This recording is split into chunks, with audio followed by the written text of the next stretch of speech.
Good morning, Heidi. Clay Rivenbark here at Tameron Honda down in Birmingham, Alabama. Just want to thank you for your internet inquiry all the way up there in Vermont. I used to live in Plattsburgh, New York, so I'm pretty familiar with the area. Also wanted to show you the 2012 Tahoe that Gina was talking to you about. I've got it right here. It's four-wheel drive. It is going to be perfect for what you're trying to do.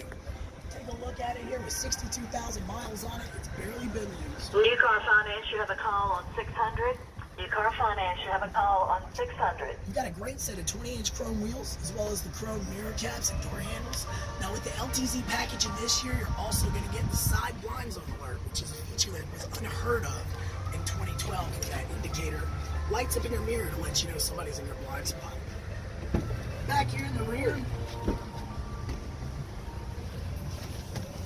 you're going to be equipped with your rear DVD,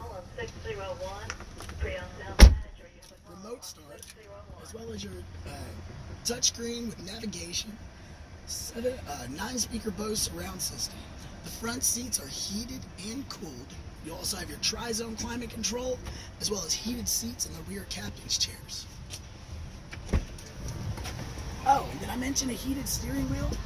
Now, one good thing that I will point out to you, Chevrolet's remote start is made to get the cabin to 70 degrees one way or the other. So on those cold winter mornings, you can remote start your car directly from your phone or the fob. It's going to turn the heated seats on as well as get that cabin to 70 degrees. You're never getting in a hot car, you're never getting in a cold car. Now what I need you to do is give me a call. My number is 256-600-6525. You can call me, you can text me, or you can simply reply to this message via email. My name's Clay Rivenbark down here in Birmingham, Alabama. At Tameron Honda, where we do business one way, that's the right way. And Heidi, you're going to love the way you're treated. Mary, Sean Daly, Trent Tate,